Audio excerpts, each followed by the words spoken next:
my life had come to an end, then for me personally I can say this. It would have merely been a liberation from worries, sleepless nights, and grave nervous disease. It is only the fraction of a second, and then one is freed from all that, and has one's quiet and eternal peace.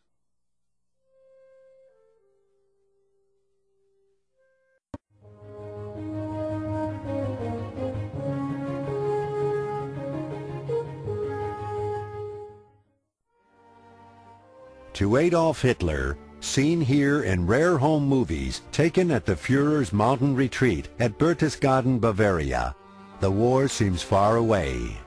But by 1944, these idyllic moments have begun to melt away for Hitler and his companions.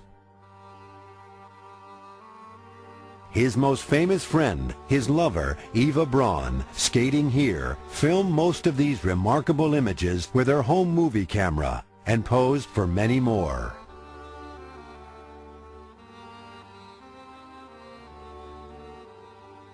Hitler was a willing subject for Eva's camera, even when things went sour. By the spring of 1944, North Africa was lost. The Allies had invaded Italy, and the Soviets were closing in from the east. As the war continued, Hitler began holding more of his strategy sessions here at the Eagle's Nest, his home amid the panoramic views of Bavaria. The Eagle's Nest spared Hitler from the daily bombing attacks ravaging most of Germany.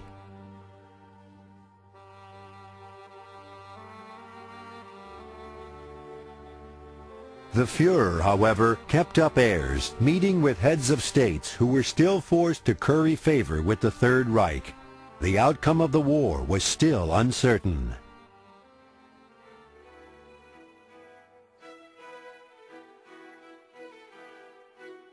These children may have reminded Hitler of his childhood, growing up in Austria in the 1890s. The son of a stern customs inspector, young Adolf was nevertheless spoiled by his mother. Although the world knew him as an irrational madman, he was reported to be extremely charismatic in person, always able to turn on his charm for children.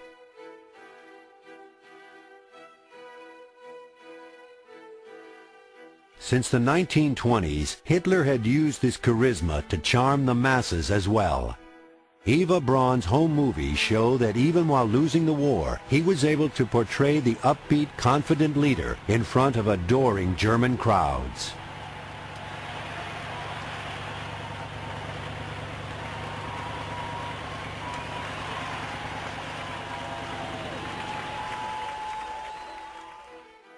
His delight in mingling with school children was grist for the Nazi propaganda mill.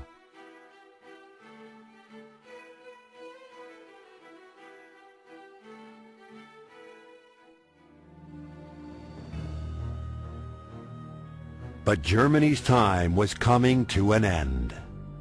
Hitler, to the consternation of his generals, was overriding their decisions and running the war single-handedly. He barely slept at night, as his attention to every detail on both fronts was taking a toll on his nerves.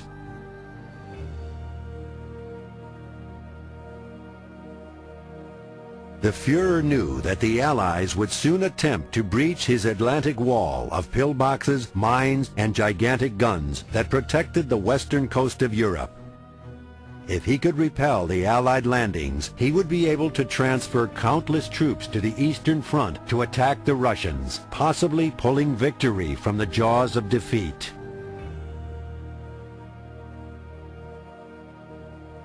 It had come down to one great battle which would shape the future of civilization. This is the last photograph taken of him, standing by the bunker entrance surveying bomb damage.